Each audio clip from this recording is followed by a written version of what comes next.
Welcome to the Chefofx podcast. So we're in the van. Boom. First time podcast in the van, huh? Yeah, and it's my first time doing this where Yeah, something's off there. I'm producing it with both cameras. I don't know. Maybe it's just me. Maybe it's bad luck. Would you do a podcast in the van as moving? Yeah, That'd be really but hard. audio. I don't know if I would do. I don't know if I'd try to do unless you video had it with that. like mounted on the, Yeah, dude. So it's crazy to be back on this podcast, man. I love these things. Remember when we first did it in the yurt? Well, I've defined two categories of guests, at least in part because of you. So one category is the first timer, and for the first timer, and I may have told you this before, but the first timer I put them through a very specific experience if they want it, which is like a philosophical 3 questions warm up, philosophical 3 questions, most important question in the universe. But then there's the return guess. Return guess. And the return guess is very like Joe Rogan-esque, where if you're coming back, that means that you want to kind of spitball, you want to kind of just go back and forth. It's far more organic. Fun. It's fun. Yeah, you're not scared of being, heard or having something to say. All of this is like, you want it. Yeah. Then it's cool. It's and I enjoy it. It must be kind of hard. From what the podcasts I've heard from your audience. It really depends on which one you listen to. Yeah, but I feel like it's always a bunch of shy girls or something like that. You know what I mean? Well, not just the women though. There's like, people have asked me pretty directly, how do people respond to this? Like, is it intimidating? And I'm like, dude, I don't want to talk about it. But the truth is, a lot of people become shy girls when it comes to recording themselves. So, yeah, it's a type. Obviously, the real shy girl is a type, but everyone is a little bit shy because people don't. There's a lot of uncertainty. I mean, I've had people on that like I've enjoyed having on. They've come on, maybe more than once. That I thought it was an amazing conversation, and then afterwards, can you take it down? See, it's like, what the point? So I'm like, man, it really is something about certain people's DNA where they just don't mind. Whereas I think for most people, it's a really big deal to them. Yeah, no, it's such a shame too, right? Because it's like you put in like there's like this gift you get from doing this podcast, like you get a gift and I get a gift, and like and then like to not share that gift, I feel like it. I mean, I don't know. For those people, it's like a personal thing to them. They don't want it. Like I like to be known. You know what I mean? That's why I live in a van.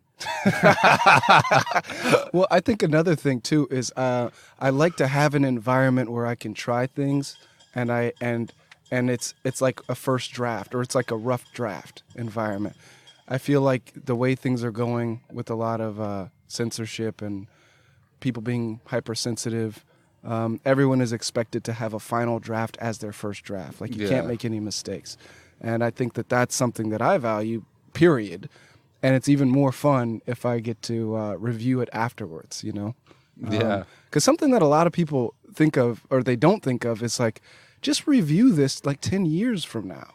Just treat it like a photograph. You know what I mean? Totally, People are aware of like, hey, somebody else might view it. But they're not thinking of like, well, what value is this to me to express myself in front of somebody else, to have feedback in front of somebody else, to practice active listening? All these things are intrinsically valuable to me. Right. So that's what I think of first. And then second is like, oh, somebody might hate on it. But what if it's my real opinion and somebody hates on it? Then fuck them. This is like you could like save your Facebook photos and shit like that. And you're like, oh yeah, 5 years ago, this is what I was doing. But this is the closest you're going to get to like really understanding how you used to think and what your thought process were 5 to 10 years ago. And photos don't capture thought. Yeah, and exactly. even writing, if you're a great writer, then you can capture your thoughts. Right. But This most is of the so time pure. it's like it's so edited that you're not getting the actual sequence of events. Exactly. Whereas when you're just talking, you're kind of like, that's what And I didn't listen to what we spoke about last year, but I do remember what we were talking about, and it was always like, oh, like, are we gonna be able to trust everyone coming in? Does everyone have the best intentions coming into the I dome? know, yeah. So it's like Lots of dome stuff. yeah, obviously. a lot of dome stuff. But now none of that. It's now it's about van stuff, and it's about Burning Man. Burning Man, Burning Van. Burning Man. So you recently went to Burning Man. How long does this last? So Burning Man, okay, so a lot there's two parts to it. So there's like the one part is like, okay, we got to get like this, we have to like make out this grid. You know, there's people out there who's like, they're literally like, you know, surveying the land, and they have to build these like makeshift roads. Huh. And so there's that part. So there's a preparation part to it. And is it a different place every year? No, it's the same Same place, place, Black okay. Rock City, Nevada, and in the desert. And then but the actual event itself lasts 7 days, 1 week. Okay. But I went there earlier, and I stayed 9 days because I was part of a work camp where we had like, we guarded, we were the temple guardians. What is that? What is a temple guardian? So every year, every year there's this temple, and beautiful temple. Like you'll be speechless when you see like a picture of this or something. But and it's a different version every year, but it means the same thing. And it's basically a temple guardian. We provide space for people to feel what they need to feel and go what they need to go through in order to grieve their lost loved ones. And people go there and they'll write paragraphs, they'll put pictures, they'll make beautiful memorials, like amazing, and they'll climb up the temple, and we'll say, hey, you can't climb, you know, it's for your safety. So like just making sure no one does climbing, and making sure like we don't like if someone's really needs help or something like that. Sometimes people will come to us, you know. So you guys are like spirit guides for mourning. Yeah, so like I guess you could say that. I mean, we don't like to, like, we're not supposed to lay down a interpretation or a projection of what people are going through. Yeah. You know what I mean? Because that's not our job. We just need to be there in order to guard the temple. That's really it. And it's a very humbling and honoring experience too, to take that role. Yeah. And you know, the reason why I did it was, you know, my father passed away, you know, a year ago. Right. He actually passed away during Burning, his birthday was during Burning Man. So, you know, to me, being a temple guardian felt very ennobling, and you do have to have like a very neutral type of charisma to you, where you can't like break down in tears or like, you know, like, oh, I'm so sorry, this is how you can't go. So I had to have a lot of strength in order to keep myself cool, to hold that position. But yeah, that's what the temple is. Yeah. You Okay. know? And you were there 2 days early. Why for the temple? Because I imagine these people who are mourning wouldn't be there 2 days early. So it's getting that temple built up. So like, you had to build the temple. Well, I didn't build it, but like I had to guard the perimeter around it so people wouldn't enter because there were still builders. So like, there's certain things like getting everything prepped up, you know, helping out with whatever, being a participant. So we had the early arrival pass, and you know, it was cool. But I think spending 9 days, it was too much. I think I would much rather. What happened that was too much? It's just the conditions, man. It's the being out in the desert. It's brutal. Like, it's tough. Think about this. It's like Burning Man. You'll see the most amazing things. You'll meet so many different types of people. You'll have all these experiences. Such a beautiful thing. Yeah. But in like the fucking worst place in the world. Like, like, well, that's a part of what's supposed to make it beautiful, right? But people, it's like, no matter what, they're willing to go through those conditions in order to be there. Yeah. And they almost embrace it. So I think that's like a really powerful thing. Yeah. You know, that's the potential power of Burning Man. It will make people live in the desert for 9 days, once a year or 7 days once a year, you know, every single year, repeat, and they'll do it again. Yeah. And it's amazing. Leave no trace. It's like it never happened. Mm. You know? Well, the beauty isn't in the material. It seems to be in the relationships that are formed and the different roles you're allowed to play that maybe there isn't space for in normal society. Yeah, it's like it's the expression that you get from the art itself, from everything around. Everything you see is art there. Yeah. The interactions you meet, that's art. The playa itself, that's art. Like your tent is art. It's like anything is art there. Well, it's definitely a matter of expression.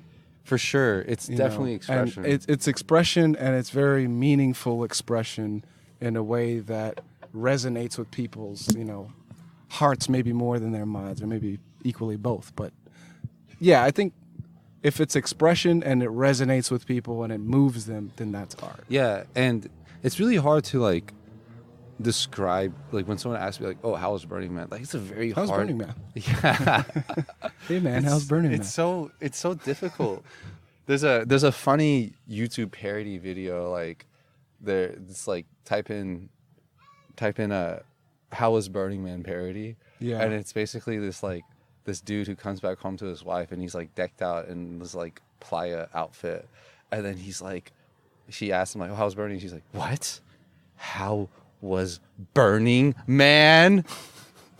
And then he just goes off this like rant. Yeah. And he's just like, you can't even understand the transcendence that is lifted upon your soul, and you're like, you know, morphed into this quasi portal, and you know, it's like, you know, trippy shit like that. Yeah. And it's just funny. So it's like, there is kind of like it's like this dilemma between like people who haven't gone and people who have gone, and it's like they can almost never understand. Yeah. Like, so like I think it's kind of like when I'm trying to explain to Burning Man, I don't want to sound like some fucking like, you know, lunatic and get all like, you know, but crazy. You have to. But you have to though, Yeah. right? You have to do it. I mean, at a certain point, all you have is metaphor. Because I know this is a big problem in science communication, where people say, you know, well, what's the point in learning about a fucking quark or something? And people and like there's a huge problem where scientists don't know how to talk about it, so then they might not get funding, or they just might not excite the next generation. And the successful people generally agree that metaphor is the way to go. That you have to just relate it to something that people do understand, just to get at the essence of it, and then that's it, and you don't hope for anything more than that. So Burning Man is like a good metaphor for Burning Man would be like, it's like a mix of like Mad Max and Tron. Oh, why Tron? Because at night you have all these fucking like light up shit, yeah, you know, because of the lights. You look out on the horizon, and it's almost like an ocean. Like you just see like lights, and it's just blackness behind it, like almost like space. Oh wow! Yeah, it's really trippy. Have you been in a plane flying over a city at night? I have. Yeah, yeah, something like that maybe. There actually is a plane. You could go on an airplane ride above Burning Man. Oh wow! Every day at 6 a.m. There's only like, you have to get there really early. How many seats do they have? I don't know. Is it like a 2-seater, 3-seater? It's probably like something like that. But it's cool. There's everything for everyone. Basically, but my overall thinking of Burning Man, it's basically a large co-op. Mm-hmm. Like the whole. Now, in your view, you know, as someone who's been thrown out of a fucking co-op, what is your definition of a co-op? Because, dude, yeah. So like, it's funny. Like when I was there, I was like, oh, this is major co-op vibes right here. mm-hmm. And I only could have known that because I lived in a co-op. But my definition of a co-op is basically people living together, sharing a common space. Don't have to be sharing a common room, but sharing a common space, and everyone cooperates in order to live together, and there is some sort of end goal, or at least some sort of long-term goal. You know, there's short-term goals, but then there's something that the co-op is working towards for, you know, whether that's like better land, you know, more fun activities, you know, like trips, and, you know, just fun times together. Like, you know, maybe you just, I think if society, like, if the default was to be in co-ops, like we all like just, instead of like living in single family homes and we just all lived in co-ops, I think we would have much more of a loving, gifting economy and much more of like that human connectivity. Right. So like co-ops naturally breed human connectivity. Right. You That's know? that's where I would go with my definition. Is I would say that we like at the center of it, I would say it's about distributing resources, which is very, you know, a very kind of capitalist way of thinking of the world. But I would argue that the center of a co-op is about distributing resources through sharing as much as possible, right, instead of through paying. And then, but the side effect, and this is where I think it could be a debate, the side effect is that there's this human connection part that's way different than what would have ever developed if the sharing. So it's like the way that, basically, in summary, anytime you take a medicine, there's the real effect and then there's the side effect. But the truth of the matter is, both of them are happening at the same time, and we assign one of them as the real effect and the other one as the side effect. Yeah. Well, I would say the human connections that develop when you share, those come in a bunch. They come connected to each other. So you could say we're trying to be connected to each other, so we share. And you can also say we share, therefore we end up connected to each other. Yeah. But in my perspective, I would say the sharing is first and the connections are second, because in my experience, the connections are generated by the sharing. But the sharing isn't generated by the connections nearly as direct, in my view. Yeah, I agree. But I don't know. I don't have that much statement. co-op experience. Like, for instance, I would say if you have cook nights, you will develop a type of connection that is kind of special, right? But if you have a good connection, it won't necessarily turn into a cook night. Yeah, I agree that the sharing initiates the connection. Yeah. And I think that's crazy, Yeah. but it's real. And Burning Man is like, you know, a bunch of people are thrown into this type of way of living, and it's like you just get like a co-op crash course in a week almost, and it's really cool. And you know, I knew Burning Man was like, yeah, you live in Kansas, but I didn't expect to be so like having these like co-op vibes coming up and like having these feelings. I was a chef. And that was my playa As you name. should be. Yeah, I was the camp chef. So I did develop certain connections with people because of that. Yeah. That almost like I like to feed people. So people would come up to me and you know, it's like, Vez, we're hungry, you know. And I was like, yes, let me do that for you. That's my gift. Right. That's my gift to this city is food and lotion and massages and things like that. There you go. I would go out. There was we had to guard the perimeter of the temple as it burned. Yeah. So we were there for like 4 hours before it burned, so people wouldn't come in. And I would just go around with my hand lotion and just give all the temple guardians hand lotion, and just that itself, like you're in the desert, it's dry, your hands are dry. A little bit of hand lotion goes a long way. Yeah. And people, you could see how happy people got. Right. Or like all these, I got this from someone because I was guarding the temple. A broken piece of glass? No, it's a it's a Burning Man symbol. This guy made it in Mexico. Oh, wow. I made this one. There was a workshop. Wow. You know, they're like, here, come and make free like necklaces and you know, bracelets. Someone gifted me this. So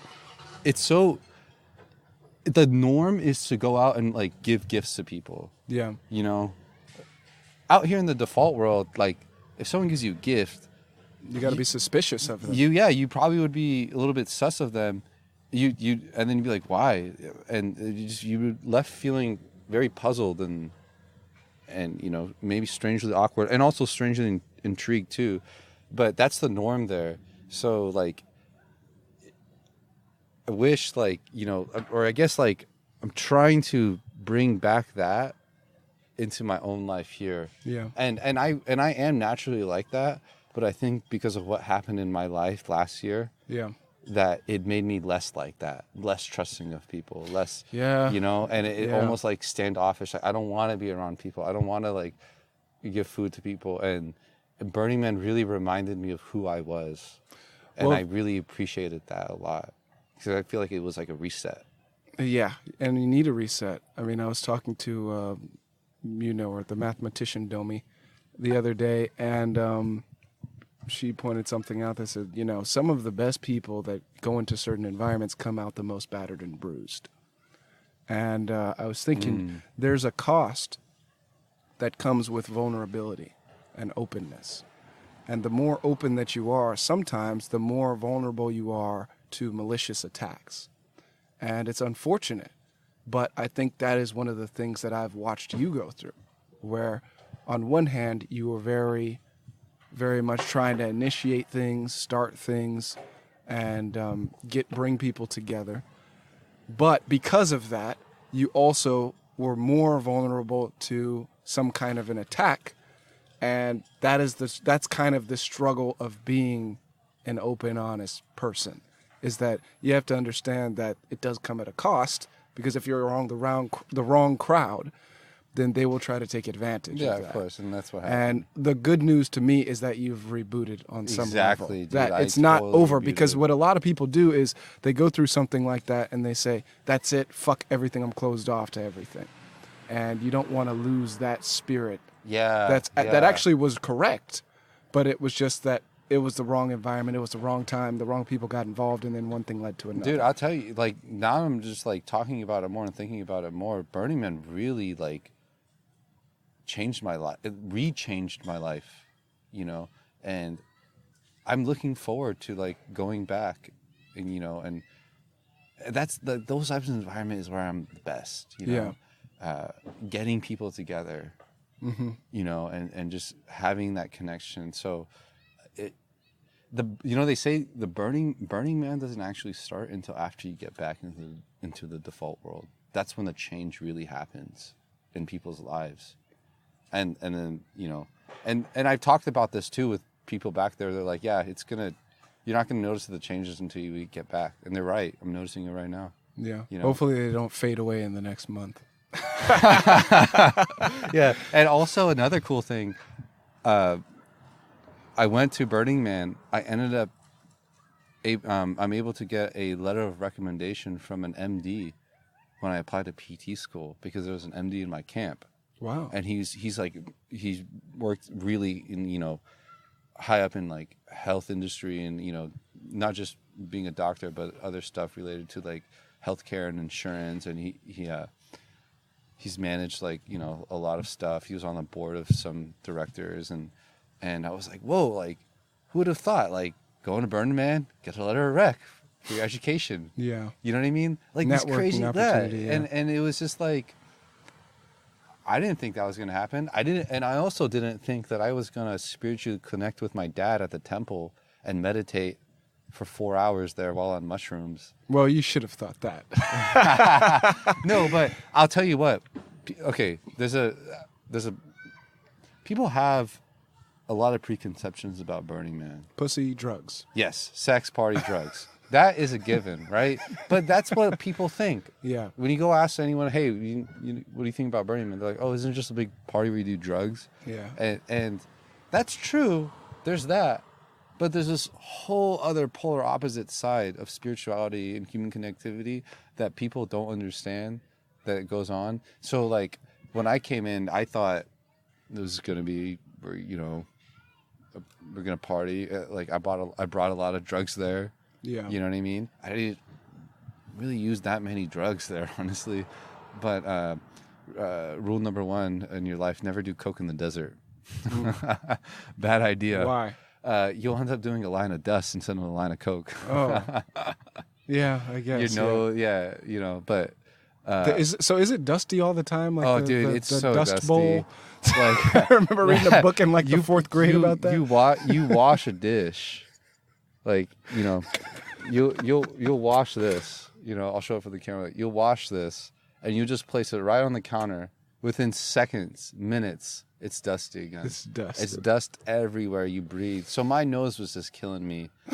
it was. I ended up just like, yeah. But and you embrace the dustiness. Like there's a picture of me on my Instagram, Bez_tab. Follow me. So there's a picture of me, and like it looks like I'm old. Oh yeah, I saw that picture. Yeah. I thought that was one of those like filters. Yeah. The old just dust. old people photo things that it changed. It was just dust. Oh man. My feet were covered in dust. I would not care anymore. I would just walk barefoot into the desert because I was just like, I don't. You're gonna get dust in yeah. your shoes no matter what. Yeah. And so I ended up sleeping in a hammock half of the week, and we had a shower too, but it's like then you got to evaporate because you can't let that gray water touch the playa. So like we had to put towels in the kiddie pool and then like hang up the towels and like let them evaporate over this mat. Why can't you let the water touch? So you can let fresh water touch, but you cannot let gray water touch. It's because that is so like there's a whole like environmental conservation. Yeah, exactly. Yeah, because the water comes in. There's shrimp underneath the ground that they're burying themselves. And when water comes in the winter, those shrimp come back up. So this is like a, like it's the Bureau of Land Management, BLM. They are the corporation, the system that gets paid by the government to take care of that land. Huh. Yeah. So,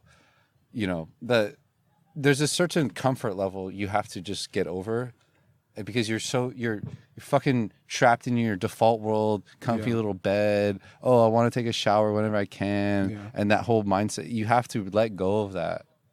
And once you let go of that, then you'll be free in Burning Man. You won't care. But trying to hold on to that comfort, it will make your Burning Man trip miserable. Unless you got an RV. If you got a fucking RV and you got a shower in there, you're good. You're good. You're fucking good. But a lot of people will hate on that too. So like, there's like a... That's funny that's the thing they hate on. Yeah. So it's like, oh, you got an RV. It's like, you're not doing it the real way. But...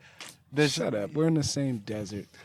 So that's you think everyone's all lovey-dovey. Actually, no, dude. You'll be surprised. There's a lot of fucking haters, dark, fucking evil people. Haters are in those camps, man.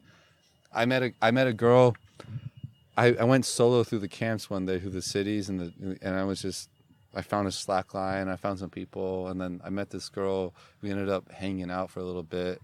I buffed her out. Gave her a massage. Buffed her out. So a buff, those like car buffer things? Yeah. There's a whole bunch of those just like around camps and stuff. Huh. So like it's a nice massage. Turn it on. Aaliyah has one too. Wow. Yeah. So I buffed her out, gave her a massage, we talked, and then I was like, hey, you want to do like ecstasy later, like tonight?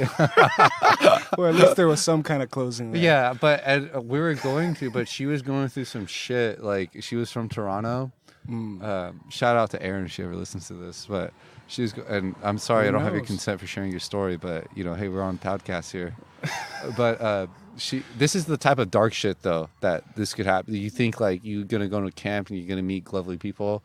This is the opposite. What I'm gonna tell you. So this girl, okay, she's from Toronto. What does she do? I don't know what she does. I just know she's from Toronto. But her intentions were going to this camp, and most of the camps are like partying, like they have bars and shit, like people will just come in. But this camp was like a behind the scenes orgy camp. Okay. Like they didn't advertise themselves as like an orgy camp. They have those. This was like within like the local camp community, and she didn't know this. So she went, and they were all like tripping on ecstasy, giving each other massages and stuff. And then like one of them, like they're like, oh, like touching her more, and she started feeling comfortable, and she's like, hey, like I don't want to do this. And then it turns out that they that's what they do. And they started fucking with her shit in her tent and like stealing stuff, and like she was worried about her passport, and like it was just like really bad for her. And holy shit. Yeah, so she was just laying this all on me. I just met her.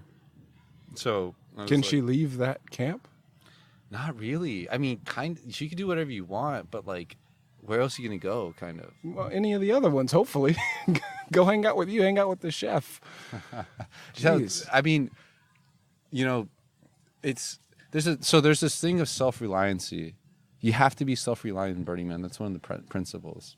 So it's like, no one, you shouldn't expect anyone to kind of like take care of you. I mean, people are nice to offer to help, but like, you know, you can't bringing into having someone to come into your camp in the middle of the Burning Man. There's so much like logistical stuff that, you know, you Wow. can't, that Well, has to go that is through. what's dark about that to me is that it sounds like it's this rich community, but then if somebody's in a creepy sex camp, they can't leave. I mean, so she went, she went to like, you know, emergency services. Yeah. You know, there's like law enforcement. There's people to talk to, you know, and what do you do in that situation? And Yeah, when someone steals your passport for not fucking, what do you do? I don't know if she ended up getting her passport stolen. I never followed up with her. I mean, because there's no cell phone service, so you have to. It's like, Of course. you have to. It's like back in the 90s. People, oh, here, let me write down my address on this piece of paper. Meet me here. It's like that. So it's like you may connect with someone really great, but eventually they got to go back to the camp, whatever. And if they don't, you better hope that, you know, hey, like, by nightfall, if you didn't make a new friend that day. yeah, that's how it is. So you constantly meeting new people, but then, you know, they just go. You know, so it's kind of like that. It's a lot of one night stands. Yeah. You know. Yeah, that is pretty dark. But so that was just one experience, right? Yeah.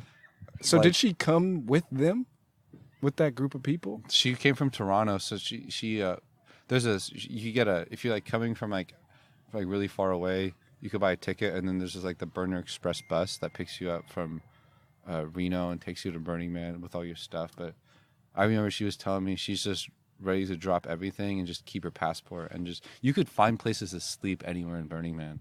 Like you could just like find a hammock, sleep there. Like Yeah, maybe that's what she ended up doing. Yeah, so and food is free around there too. So like camps have like actually I have the book. Can I show you the book? So there's this Actually, not now. Oh, okay. After. Okay. There's this little book. There's this little book that it tells you all the lists of activities that you could do in that day from those camps.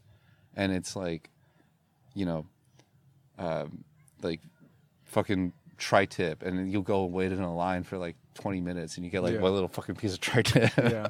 You know, and there's like TED Talks. You know, there's like, interested in learning more about like BDSM, like, you know, stuff like that. Or like, oh, here, like, go get a hand massage. Like, I went to a massage place. This lady, she's just like waving her hand, come in, and I go in and I'm greeted by this 5-year-old boy, and he's like, come follow me. I'm going to put cucumbers on your eye. And then he's like, please stay tuned. And then and it's just like goes away. And then like some other lady comes. So it's just like random awkward shit. Like, you know what I mean? Did that kid consent to that job?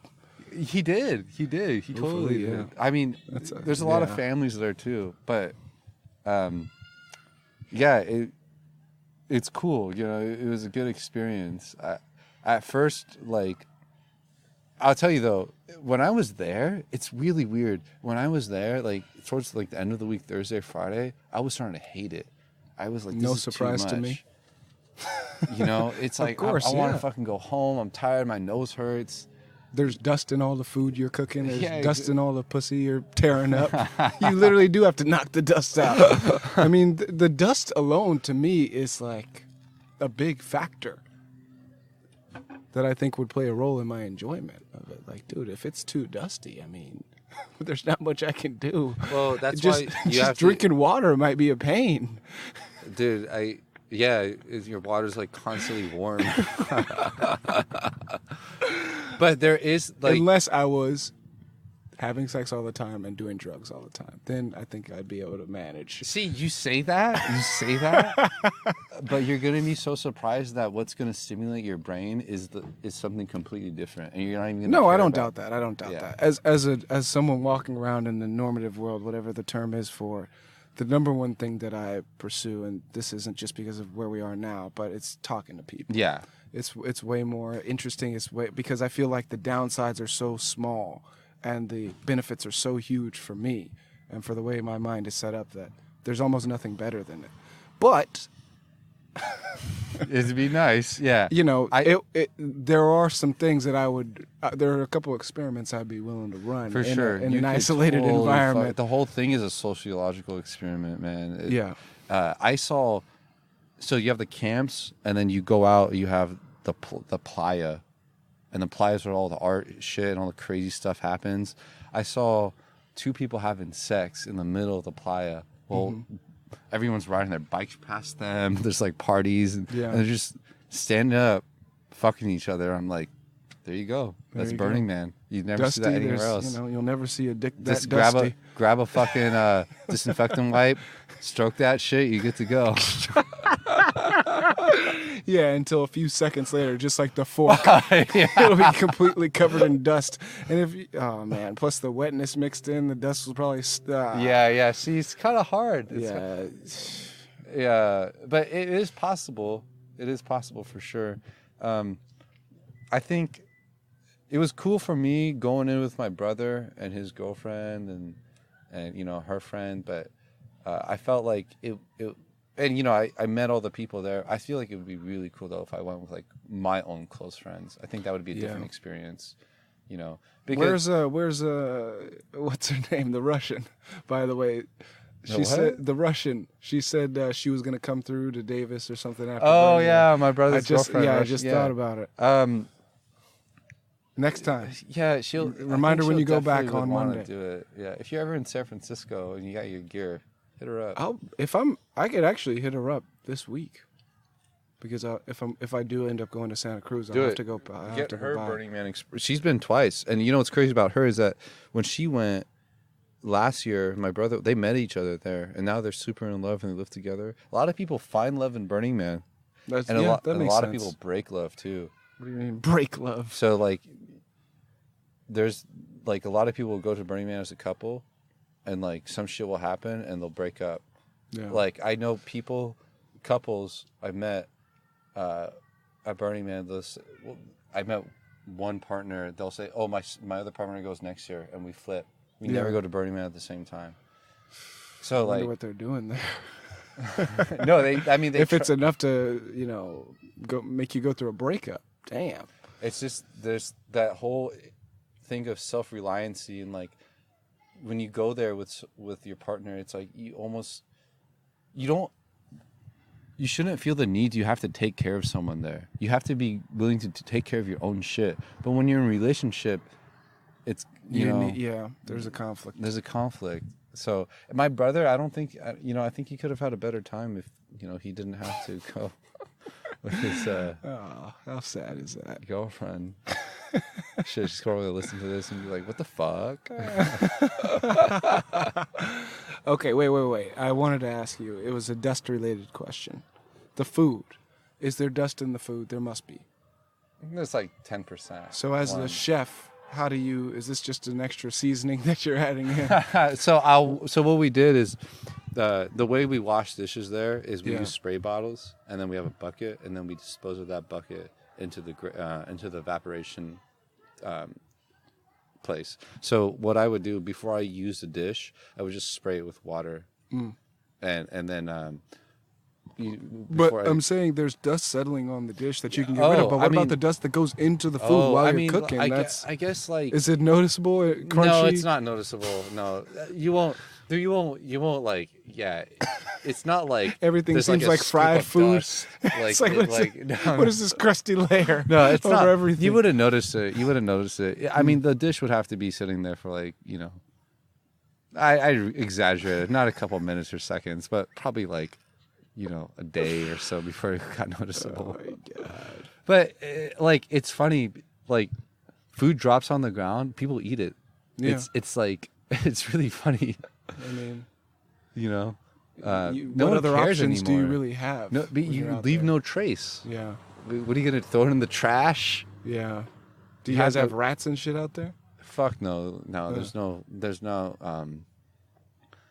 maybe there's like natural insects around there, but you're not allowed to bring in any pets or anything. So, and we use porta potties too, and that's all right, I guess. Kind of annoying to use, but another benefit of the RV, There you go. See? that everyone hates on, but it's probably the better A solution. lot of people use RV. I would take an RV for sure. Yeah. I did not want to take this van because this van would have got destroyed there. Everything that I would The people would have destroyed it? No, the playa, the dust. The dust alone would have fucked up the engine. Would have fucked up my cabinets. Everything would have just been dusty. Yeah. So it's fine. But I would want to rent an RV and take it there. I think that'd be cool. You know, there's also there's a fucking ultra marathon there. A 32 fucking mile race. Wow. In the fucking desert. I almost did it. I was so intrigued by this. Did a lot of people do it? Fuck no. No, dude. It's like probably like 20 people. Yeah. But you start at 5 a.m. and I was like, well, In circles? Pretty much, Yeah. yeah. Because it's not 32 It's miles. an 8-mile loop. And then it's like, I was so fascinated by this. Like, I've never done a marathon. So to do an ultra marathon would be crazy. And then to have that ultra marathon be at Burning Man Would be insane. would be insane. But here's the thing: in ultra marathon, the registration and shit that costs a lot. You know, getting and planning, and this was free, so it's actually really good value. But then again, I mean, marathons, I feel like they are pretty free. Like, to actually compete isn't free. But, Oh, yeah. But to just run for a certain amount of... but Yeah. to You can use an app to figure out the distance. And then yeah, just I run, mean, yeah. but in terms of like registration fees and stuff, Yeah. it like your Burning Man ticket would be like the same thing as like probably a registration fee for like an ultra marathon. How much are these tickets? It varies. So like For Burning Man, not for the ultra marathon. No, yeah. It varies. So like you get a low income ticket for $200. Regular tickets cost around $450 to $500. Wow. And you got to be careful because there's a lot of excuse me, some beer. There's a lot of scammers. So like my friend who came with us this year, she bought, her friends found tickets on Craigslist, and they all packed up the fucking car. They went to the gate. They drove 12 hours. Find out all the tickets are fake. These are fake. Get the fuck out. Dude. Oh, shit. You know, So what's the reliable source to get them from? How do you get the good ones? from Burning Man themselves, the Burning Man org themselves. BurningVan.com or something. Yeah, and Google it. just not a Craigslist. legit ticket, and but the thing, her ticket was real, but they electronically transferred it though. They like did something where the tickets became void. They so that's even worse. Yeah, so you can't even trust a regular ticket. It's very hard. Very hard. It became void. What do you mean? It's the real thing, and you paid for it. That's crazy. So, well, that's a good experience. That's one part of it that's not so co-op-y, is you do have to pay a premium to get in. That's kind of fraternity stuff at that point. Yeah, I mean, you're paying to be a part of this experiment. You know what I mean? I think, can society run like this in the real world? Possibly. But in order to actually have it done, it's like you need to have these trial things, these test things. Like Burning Man is like a test, but because think about it, who's going in and making those grids, making those streets, who's paying the rain, or who's paying the law enforcement, all these free, there's all this free volunteering stuff, someone's the infrastructure is not free and voluntary. Yeah. I mean, the camps bring in their own stuff, but there's think about the permits that you have to go through to do something like this, so we put our money goes to the use, you know what I mean? It's not some rich ass heads just collecting some money, and probably people getting paid, but like you need lawyers, you need architects, these people need to be paid, right? So that's probably where the money goes, and I mean, I might take it was free, so I don't really give a fuck. There you go. It would be funny if it only costs like $20 to get the permits, and less than $300 to pay off all the security, and everything else was just pure profit. Oh, jeez. Yeah. These people are paying me for dust. So, do you think you'll go? If I get a free ticket, for sure. Would you go with like if you were paid $500 and no, not anytime soon. Not anytime. At soon. least I would do it if I was stable already in my life. If I had moved on with my career, I already bought the domes, I already have some things in place. But I don't think I would do it in college. I feel like I would just do a mini Burning Man, just have a couple of crazy chicks on shrooms in my house. Make a little cook them some shit. Wooden stick figure and buff burn them it. out.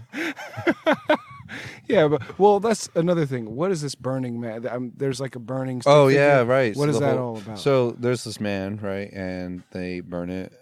Not a real man. No. Although last 2017, someone ran into the fire. The theme was radical ritual. Yeah. And someone just ran right in. Did anybody fire extinguisher them, take it out, or did they just? They recovered his body, but he was dead. He died? Yeah. Oh wow. Yeah. So that was. He's a real Burning Man. That was really controversial because, in one way, it's like you could think like, oh, this guy was just like so stupid, like why would he do that, right? But another way, it's like people were thinking, wow, what a beautiful way to go. Like he because that when that man burns, it's a very like there's a certain energy within people, you know what I mean? And kind of like him making that choice to end his life in that way because he felt, a certain type of way. Yeah. Like who are we to tell him like, hey, you shouldn't be allowed to do that? Like, I'm telling you what to do. That's not what Burning Man is about. Right. It's about radical self-expression. So, I don't know what if he was on drugs or if he, maybe he was, lost someone and he, was feeling extremely depressed and he just felt like, I think that was if you're going to commit suicide, that way of committing suicide is a very impactful way of doing it. You know what I mean? So I think it says a lot more to that person than just like if he hung himself or like shot himself in the face. And like I think there's a slight bit of beauty in what he did. Yeah. You know what I mean? Yeah, there is beauty in it. There's beauty in any act of suicide, but I'm a little dark. And but it's also another thing is like, well, maybe he just had too much dust in his fucking breakfast. Where maybe it's not like a conscious decision on his part. Maybe it's just the forces at play. He's been in the desert for too long. He hasn't had good nutrition. Maybe he's been on some shit the night before. Yeah. He was depressed from the MDMA from 2 days ago. There's a lot of different things that could lead to someone running into some fire. And it's once it's done, it's done. Yeah. So, there's that. Burning Man is dangerous, man. It's like... I'm telling you, like, they have these art installations and, like, it's like people climb over, on this art, and it's like there's nothing like protecting you. But Burning Man is not dangerous. People are dangerous. People make bad decisions, and we're influenced by so many factors when we're making any one decision. It's not like we're these robots that have control over every aspect, every neuron, and we can direct our energy in one direction or another. We're constantly being influenced by one force and another, and whatever decision we make is the output that comes from who knows how far back. There's things that can happen in utero that will determine what type of personality you have. You know what I mean? So this guy jumping into the fire, it might have very little to do with his conscious mind. Yeah. I mean, we'll never know. You know? We'll never fucking know. All we know is he is a Burning Man. That's and maybe true. That's all he wanted. Yeah. At that moment when he jumped in. Yeah, and I wasn't there when the man burned this year because I had a temple shift, so I saw it from a distance. But how long does it take to burn the man? Oh, it was pretty quick. It was like 10 minutes. 10 minutes? Yeah. Wow. Yeah. I mean, it's made out of all wood. Yeah, so wood just burns up. Yeah. It falls down. Yeah. Why don't they have the burning woman? See, they're not progressive enough. So there's actually, social justice people starting to... The burning bitch. That's what they need to have. The burning bitch, yeah. Burning bitch. There's not that much social justice stuff around burning. I did see a Black Lives Matter poster at a camp once, but... You should ask them... actually, don't. Never mind. No, say it. You should ask them what they mean by Black Lives Matter. What do they mean? Different people mean different things. Like, it seems like a big thing that a lot of people mean is anti-policing. That's how they view... They're not actually saying, we think that black people have value. They're saying we're against not all police brutality, just specifically police brutality of this type, which is a far more specific thing than what the saying is. Yeah. I mean, it's weird. It's a really touchy subject because, like... That's why I said you shouldn't ask them. What I should have said is, this is what I would ask them as a black guy. Who's experienced police brutality, by the way, and I'm not anti-police. Right. So I would say, come on. To me, it's another one of those things where it's like, I just want to see it in 10 years so that we could be done with it. Yeah, we could just be done. We could be done with a lot of the silly sides of the shit that comes with the social justice team, and we can focus on the serious things. Yeah, The silly side is talking about things in ways that are confusing. That's silly to me. You know what I mean?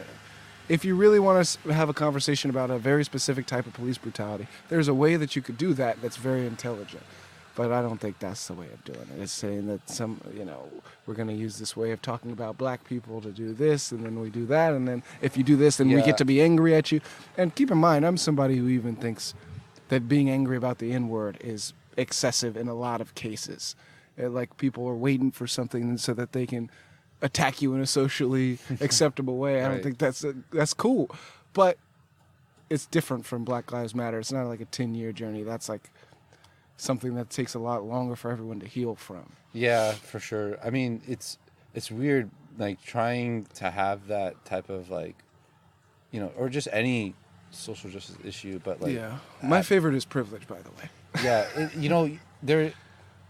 because mathematically it's stupid.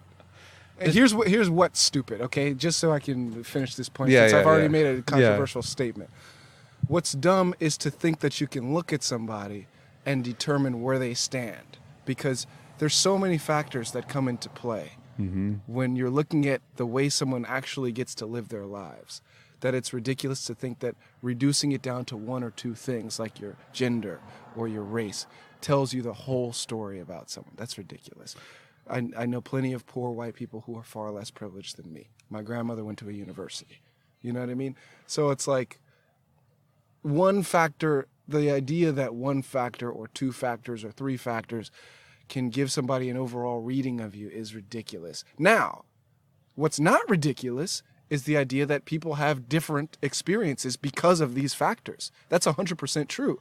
What I'm saying is, you don't know what the whole equation is by looking at two of the factors. Right. You have to look at all of them, and you can't look at all of them by looking at somebody. No. You need to look at all of them and then make a real coherent statement. There isn't much people, like, privilege in Burning Man. There is really very little, like, privilege. Like, oh, you have a RV, you have privilege or something like that. Sorry, man, we're doing a podcast here. All right, cool. This is a podcast in the van. Just how it is. Well, I tried to put this tripod like in the parking spot. It is, but I didn't realize that people opening and closing their doors might be an issue. But whatever. Yeah, I mean, it's still. This Dude, doesn't have to be outside the van. Like next time, it could just be over there. Yeah. I am telling people to come blast this podcast. Let's talk about van life a little bit. Van life. Start from the beginning, though. You know, what was the first? When did you first think I want to live in a van? When I got falsely accused of sexual assault. Okay. And I was like, you know what? Fuck these people. I'm going to start my van life journey. That's when the journey started. But the reality of actually living in a van hasn't even really started yet. What do you mean? School hasn't started. I'm still in San Jose. Yeah. You know, I do sleep in my van every night, but I sleep out of it in the driveway of my home. I mean, I am here for a couple days. You know, this is like a place to crash for me right now. Yeah. You know, my home base is in San Jose. So when school starts, I will be officially like 100% dependent on my van. So that's when I think my van life has started. Right now, I'm kind of getting used to things, you know. Actually, this is a fun little tangent, but why don't you just get a girlfriend, get a couple of women, you know, on the team, so to speak, and just live at their house? That would actually be really good. That would be really good, like having a significant other and having kind of her as my home base. Yeah. You know, I mean, I wouldn't, but the thing is, I wouldn't be getting a girlfriend for that reason, though. Yeah, that's a good. You know, that's idea. very unattractive. That would turn bad pretty quickly. Yeah, I mean, if she I would, and I don't want to, and that's the thing. I don't with my friends too. I don't want to feel like I have to rely on people. I want to be self-reliant in this. Yeah. So I don't want to feel like I have to rely on people. You know, but van life is much like Burning Man too. I did mention how I did text you earlier how I said van life and burn life, they can't coexist because your van's just gonna get all dusty, it's gonna get all fucked up, so it wouldn't even work.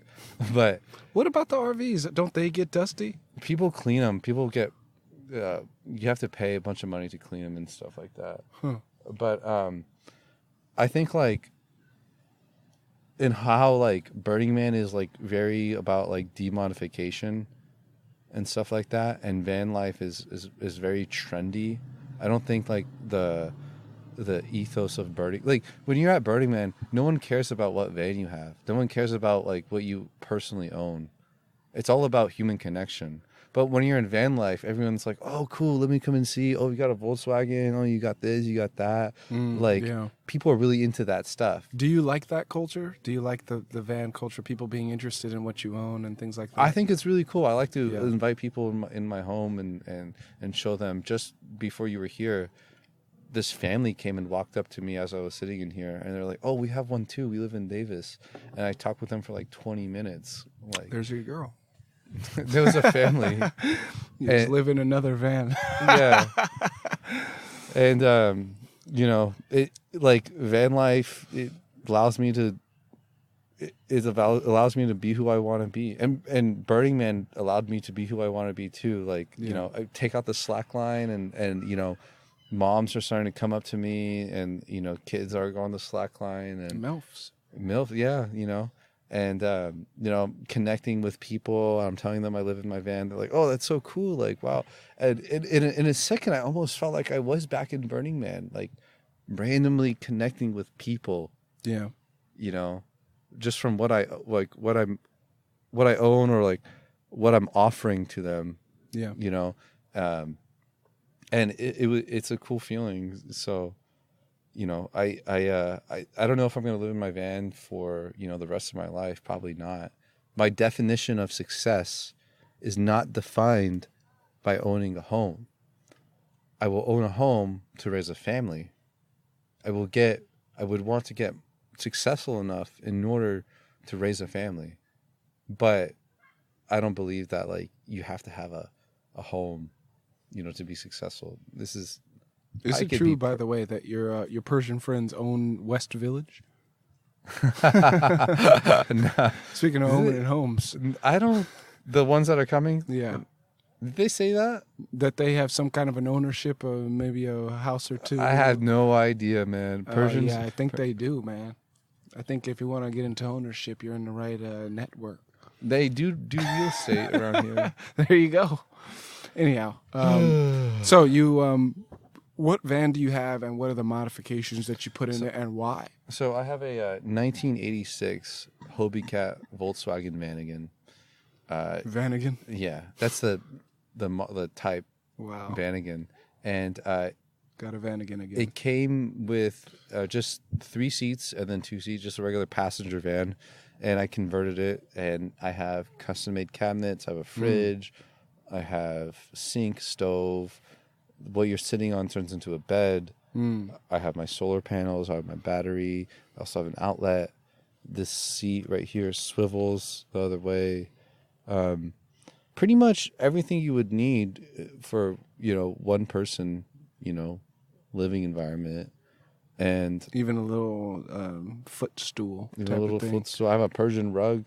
Persian rug, of course, it'd be a Persian rug. Yeah. And it's cool. You know, I'll do, you know, you've been to them, like my pop-up dinner parties. And we just had like one. We had 2. We just had 2. Yeah. And it's fun, right? You know, one of your guests, I felt bad. This morning I was thinking about it. And they said, when are we going to see you again? I said, next time Bess throws us the van thing. Right? And then yeah, I probably should have like exchanged numbers. I was thinking about that this that's morning. a Burning Man thing to say. Oh, like next time. Like yeah, the next time we, you know, there's going to be a Persian thing, and then we'll be there. That's when I'll see you. Yeah. They're probably trying to connect with me. Who was and I'm it? like oblivious to it. The couple. Oh, Carla and Gabe. Yeah. Yeah, We're they're both cool. crazy. Me and Carl. Oh yeah, for sure. Yeah. For sure, you guys are both crazy. But it's cool, you know, like I get to have that space and make that space like what I'm making in the domes and have it. I think it's better. I think a little bit harder to do, but I think the reward is better. You know, because like remember like we had those dinner parties and then people's reactions, they come in, they're like, "Oh, this is so cool," right? Same thing, you know, but we're just in a different environment. It is very cool. I'm glad that you've thrown these couple of, you know, dinner-esque things. Yeah, you know, it really just I think Burning Man, like I said, you know, reset me, recalibrated me, and now I feel very like I want to connect with the people that I currently really know in my life already. I want to connect with them more. Yeah. Like, I'm open to meeting new people, but I'm not longing for like I'm not like sitting in my van wishing like, oh, I wish I knew more people. You know what I mean? If more people were to come in my life, then sure, but you know, I'll take them in, but I don't. I want to definitely focus this year about building up the connections that I have currently, because this is my last year. You see your last year too? No. You have one more year? Yeah. I got 6 more years. Oh shit! I'm on my 8th. There you go. Wow. Yeah, there's a breadth versus depth thing that sometimes having deeper connections like opens up your mind to how deep things can get. Whereas when you're just going for the breadth and you just want to have as many friends as possible, like freshman year, then you don't really realize that you don't have the capacity to have deep relationships with that many people. Maybe there's only like out of 100 friends, maybe there's only 3 of them that can really have deep, rich, fulfilling relationships with you because of who they are and whatever. So maybe you just want to invest more in the 3. You know? Yeah. That's kind of how I'm going to be living my life this year. And I mean, we'll see. It was really hard to fucking wash all those dishes. What are you talking about? Burning Man? The dinner party. Oh, really? Yeah, because I ran out of dishwashing soaps. I had to How use. many you mean for the pots and pans? Well, right? it was I had to boil the water, but then I had to Yeah. use a bar of soap. Oh my god. Yeah. And That's- so one thing is like, it's really fun.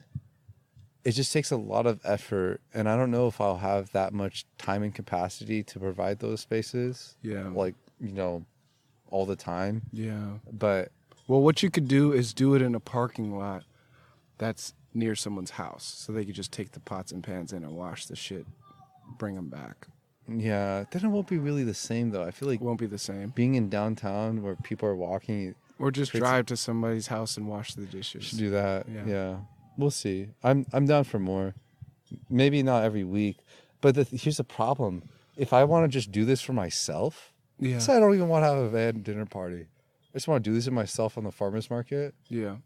and I set it up. People are just gonna come. Yeah. How am I gonna say no? Right. You know what I mean? You're gonna have to do lots of paper plates and stuff like that then. Save yourself the energy of I should scrubbing. tell people to just potluck it. Which is kind of what we did, but Yeah. no one fucking wants to cook a meal. You know. Yeah. Yeah. No one wants. Or maybe That- even cook in a house and do the dishes in a house and just bring it out to the van to host it, to keep it warm and shit like that. That's true too. So do like a meal prep for the van. There's a lot of ways you could do it to still have the van, because the van provides an environment, Right.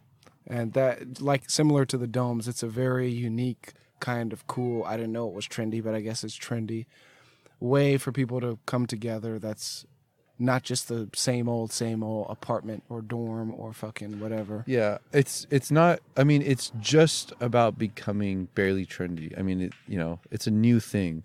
So, pretty soon, within 5 years, it's just. I feel like it's going to become part of a normal life for some people. Well, people have to, if you look at it economically, something's got to change.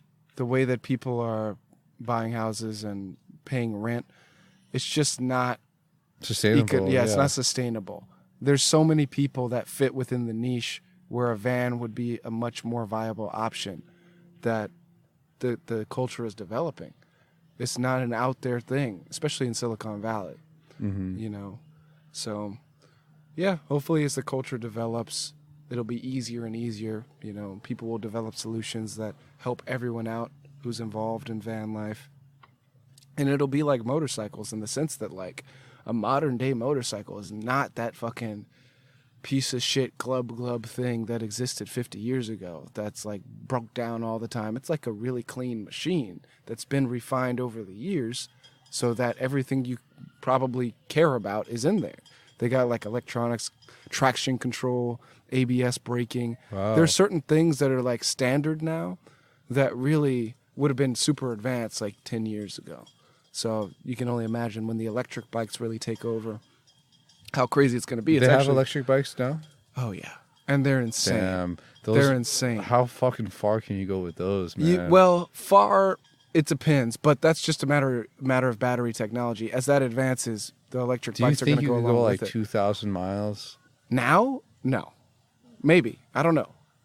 It's a I real could- answer. I could 50 totally- years I from could now, though. totally It doesn't see- matter, though. It doesn't even matter, because 20, 30, 40, 50 years Yeah. from now, The dude, you're going sky's the to limit. be able to fucking, if they had a bridge over the Atlantic, you'd be able to drive to fucking, you know what I mean? You and put solar in there, put all the new, the thing is, all of the technology, like when you advance battery technology or when you advance CMOS transistor technology, everything that involves that shit goes up, right? It all benefits from it. All the boats rise with the high tide. So if you involve motorcycles in the electronics world, all the improvements in the electronics world go to motorcycling. So battery technology is one of the big ones. But obviously there's competition because Tesla already exists. You know what I mean? Tesla has We not already made a- have cars that are fucking beautiful and battery powered that people want. So 20 years from now, you don't think every car company is going to have some shit that's way more competitive than what we see right now? Obviously, yeah. It's not a matter of maybe anymore. It's just a matter of when, yeah. So once it doesn't matter who solves the problem. In engineering, as long as somebody does it, everybody gets to benefit from it eventually. Maybe not in the first 5 years, but like eventually everybody figures out how to do it better, and then Do you see yourself living in a van? I would prefer to have the solution I proposed. I would prefer to just live with women who were willing to host me and then do my own crazy ideas. But yeah, I could definitely see that. Because one of the things that I like about podcasting is so there's only like 2 or 3 things that I think are worth pursuing. One of them is that it's close to TED Talks, but it's not popularity, but it's popularity amongst people that you respect. So popularity amongst a certain niche, you know what I mean? Mm-hmm. So if I could do something where I had the opportunity to connect with people that I really liked, then it wouldn't matter to me how many people liked me, right? And I guess a modern example of that, an easy one would be Musk, even though maybe not anymore. But if I could be on an inside circle with certain people where we had a mutual respect and we could work together, then I would be willing to sacrifice a lot for that. And one of the big things I think of, I spoke to my sister, she's a model, and she graduated high school, went to community college a little bit, and just kind of has been networking in LA for years. And she's getting to the point where she's producing professional quality stuff on a regular basis. And I said, yeah, I got a job in Sacramento, and I'm finally going to get 2 cameras for my podcast, and my music's better. And she said, why are you going to school? And I said, well, I think it would be good to meet people. It would be nice. I said, it would be nice if I could get a degree. And she said, yeah, but you have to keep in mind that the time that you're spending there, you might be able to spend just networking. And if the networking ends up helping you build a brand, having a brand is way better than having a degree. So you should not just consider it as a plus, you should consider it as a loss too, because you're spending time going to these classes, listening to this bullshit professors. We got MIT OpenCourseWare. You can learn electrical engineering online for free. You know what I mean? So why are you listening to people? And I was thinking about it, and yeah, you asked about van life.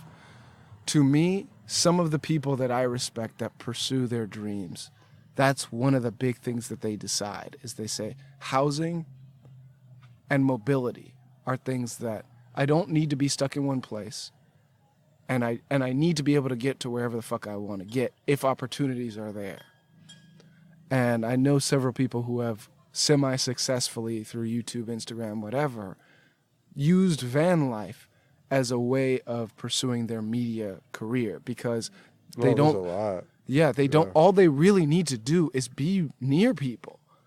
They don't need to be locked down anywhere, And podcasts are beautiful because really it's just talking to people. You know what I mean? You really don't need anything. So when I think about, if I had an opportunity, like I just did this mixtape thing with a producer here. His name is Carowith, but he's like, as far as I'm concerned, he's like the hip hop. He and his friend Khan are like the hip hop community of Davis, right? Because there aren't that many people who do hip hop around here. But he makes beats. He's been making beats for 5 years. He just emails them to me. Hey, I got something new. We go to the studio with him. He's an art student. He has his own studio space. He just lives. I mean, he may or may not have lived in the studio space for some time, and that was his version of van life. But when I meet these ultra creatives, I think like, man, sometimes I feel like I'm wasting money on housing, and I could be spending it on either traveling to hang out with people that would help me step my game up, or equipment. Right. Now, I don't feel that way anymore because I got a really cheap house. You would love it. It's like a dome. I'm living in a Can I come visit? Yeah. I'm living in a split living room with a guy who he was doing a physics degree for 2 years, stopped that, went into a dancing / theater degree. And then he stopped going to school. He had one more class left, and he started working for a startup. So like everyone's kind of like, you know, an oddball in this house. But because it's so cheap, I don't have to worry about like, oh, maybe I'm wasting money. Yeah, and now you're working housing. too. And so. I'm working, so my income is more than enough to cover it. So now I'm like, yeah, I'm definitely going to get this degree. But I'm just saying all that to say, for me, when I think about van life, I'm thinking about it in terms of me pursuing something that where I would benefit far more from being able to move around and having a low cost of living than from being stable in one place, but having the benefits that come with being stable. But I'm not there yet. Honestly, I feel like I would be there maybe in a year or two where that would be a serious consideration. But as of right now, I'm just like, you know, I feel like I'm at 80%, maybe 60% of where I could be creatively. So it's not worth it for me to be worried about that. It's more worth it for me to be like, let me be the best student I can be. That's good. Yeah. Yeah. I mean, for me, it's just follow your dreams. Yeah. Like, well, the funny thing about me that's is all like what it is. My dream has always originally been boring, right? My dream has always been like intellectual, academic. But because of certain circumstances, I didn't really have that option, and I started developing in a new direction. And now I'm at the point where that new direction is actually what people notice about me more than my original dream. Like I was hanging out with the BEA the other day, the Black Engineers, whatever, right? And they said, man, you're really funny.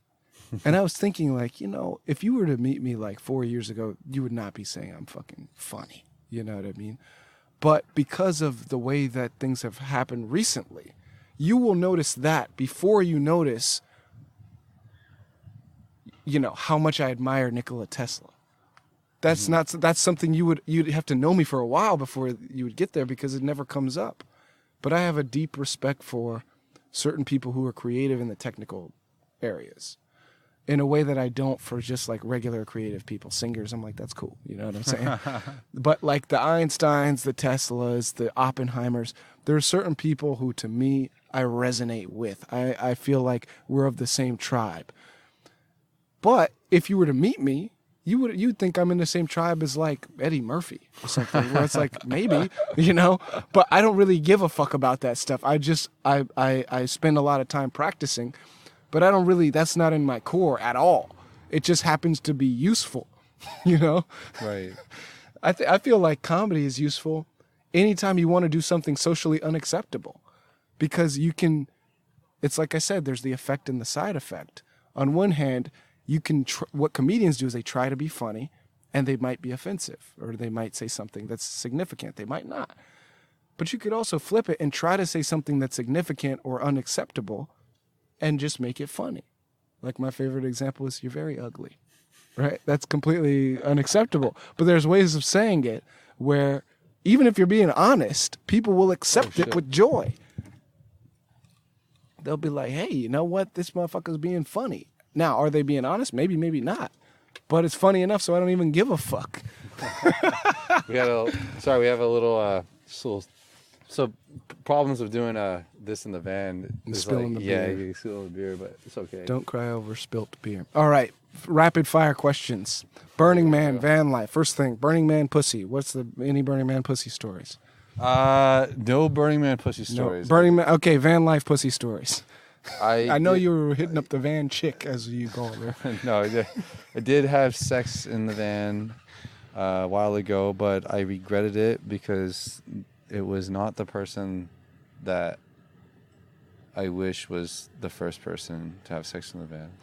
Wait a minute. So I don't think I've spoken to you about this before, but someone asked me this, so I'll ask it to you the way they asked me. Do you see sex as a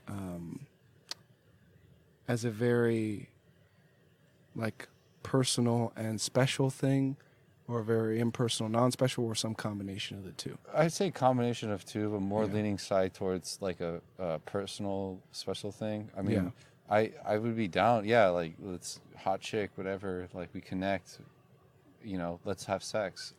Well, another thing is how connected is connect. When you feel like you already know someone and you just met them, that's the connection, And so, like, if I feel connected, however long that takes, and they feel connected, then, yeah, like, let's get intimately connected now. Yeah. But, that I'd say, I don't know. It depends on the person. Yeah. It depends on the person. Okay. Anyhow, so you said this was the wrong person to. Yes, this was the wrong. To kind of break your van virginity. Yeah, and I don't talk to that person anymore. And since then, I've hooked up. Not having sex, but the van has been used for love, without sex. No, that's fair. And ever since. Oh well, that's just a Burning Man thing. Look. That's a Davis thing too, though. Yeah. It's also a safety hazard. The person doesn't have a seatbelt or anything. Yeah. But yeah, I guess I hope to have more sex in this van. And you don't have to, right? This I don't is one of have the to, things but it's not you like, need to be getting more pussy. I remember people would tell. This girl actually told me that in middle school. No, it was in early high school. She said, I want to hang out with you after you start getting pussy because I think it'll be a better experience. Shit on you, I was like, wow, all right. Fuck this bitch. But she was actually, a pretty decent friend. So, and she was right. There you go. Yeah, I mean, sex is not a necessity thing. I want to be able to be friends with someone, and get to know them, and then have sex with them. I think that would be much a better experience. Do you ever get that feeling when? Has it ever happened to you that someone has, and maybe it did with this person in the van, but someone has rushed you into a sexual experience, and then you felt like, like that classic "don't be a bitch" feeling, like I don't really want to, but I don't want to be a bitch, so I'll just... That's what happened with this person. It's like it's weird. I just literally the story is like you're supposed to want this thing, yes, but then sometimes in the moment you're like, there's something weird, but I don't want to be the guy who says, no, I don't want to go for it because then I don't want to be the bitch. So so I've had the also experience of having a girl in the van and them wanting to be intimate with me, but I don't want to be intimate yet. Yeah, you told me about that. Yeah, so I've had the one with the hands. Oh shit! The bear claws. There you go. Yeah, let's just hope that we just edit part of that out right there. Nobody listens this far. Yeah, Nobody fuck it, listens dude. this far. So the van chick, it was mean. But I said it first, right? That's how you know. So nobody knows what we're talking about. You do that's realize true. that? Oh, bear claws, right? Yeah. But yeah, so she was really down, right? Yeah. But so I guess here's the thing, I thought everything was gonna be I thought by now we've already would have had sex, but this girl, and for some reason I'm meeting girls like this lately. Is that they'll say one thing, and then you'll think everything's chill, but then they'll act completely different when you leave, and you can't find out what's wrong. Mm-hmm. And I can't. It's I can't read them. Yeah. So I don't know what their intentions are. Right. And they're just getting shit convoluted in their head. Mm. And it's dude, I'm just me being me. Yeah. Whatever things that you're thinking in your mind are all on you. Yeah. I've already told you how I felt, so. Well, that crazy shit turns me on. So hopefully I never meet this person. But, I asked because I had some experience recently with the Tenderoni. And I thought that this is something that Bez would appreciate because it's nothing brag worthy, but it was a good experience. And it was it was soft enough to where I would fit within that, oh, you're being a bitch box. But then also, it's beautiful.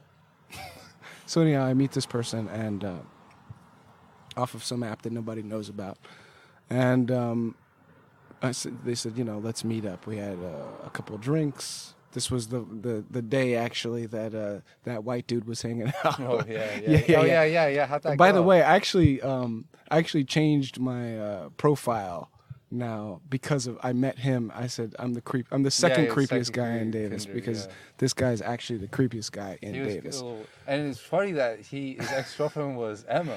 I know, that's insane. That's insane. But anyhow, see, now you're revealing things. You should have changed the name. Oh shit. Anyhow, so I meet up with this person. They're great, meet up with them again. And the second time, things get a little hot, right? And I'm like, what's good, you want to like go to the spot or fuck? And they're like, oh no, I'm going to do the socially acceptable thing and not fuck you. I said, all right, that's fine. I'm a dummy. I'm used to, this level of not being validated as a man. So I'll just go home. So I'm going in my bike. I start, unlocking my bike and, she's like reaching for my junk and shit. And I'm like, all right, so do you want to go to the crib or not? I mean, this is the last chance. She like drags out a makeout session. So anyhow, I'm getting a strong signal from this person, but we don't have sex. I don't hear from him for a while, right? And I'm trying to set things up. They're getting knocked down, got to go to Europe, shit like that. And I get one of the most beautiful like communications ever, which is that they're like, hey, I want to see you immediately. Like, where are you, right? So they were in downtown. I met up with them and they were like, hey, this is going to sound weird, but I just want to make out. Now, I thought high school version of me, maybe middle school version of me would have been very upset at this because I would have thought, what the fuck? You were grabbing my dick a minute ago. You know what I mean? I'm ready. I'm a grown-ass man. What's good? But then I realized, what's dope about this is that you're very conscious of exactly what you're looking for, and I can decide to agree or disagree with this, and that's cool. Like, you know what I mean? And to me, that is the highest level of any kind of interaction. When it comes to like, oh, you're being a bitch, oh, this, that, hypermasculine, this. Like, at the end of the day, I like that I like liking people. Like, it's cool if I actually like you. That is like, that's super cool. But it's also like the icing on the cake isn't even the act. It's just clarity. And it sounds like direct. Yeah. Being direct, and it's the clarity, and that seems like something that was missing from Bear Claw. Yeah. It's there's too much confusion, like, except at the beginning when they wanted to fuck, but then there was no connection.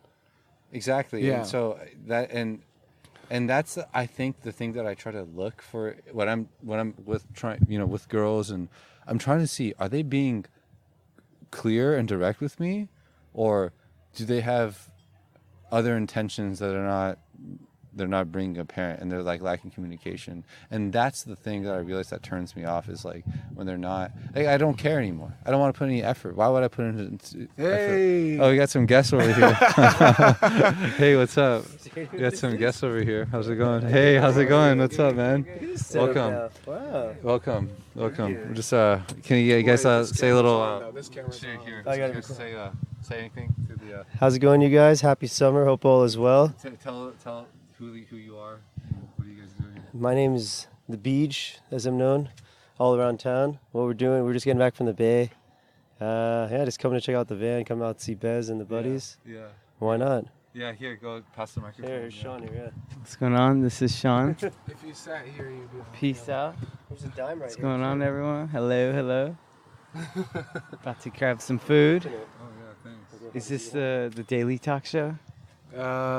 It's the After Burning Man show right now, but we were going over sex stories because I haven't seen him in a while. Nice. Yeah. So should we ask them the most important question of the day? Sure, we can ask them. Yeah. Wait. Okay. Wait. You have one? Do you have one? Yeah. Okay, that means it is time for, we're going to wrap this whole thing up, all right? It is time for the most important question in the universe. And you know the format. It's blank or The blank. most important Okay, question so are you ready? in the universe. I'm ready. Okay. Like spaghetti. Okay. So, the most important question: space or time? Space or time? Yeah. Interesting question. I would say time. Something you never get back. Cool. Simple as that. And your answer? It's a good answer. Hard. I thought if I had to give space, I'd say with all the time, you may not make it into space. Oh wow. So You're right. I'd say I'd go with space. Okay. Cool. Yeah, I'd go with time too. I'm obsessed with time. Yeah. We never have enough of that. All right. That's it. That's right. Congratulations. All right, thank you.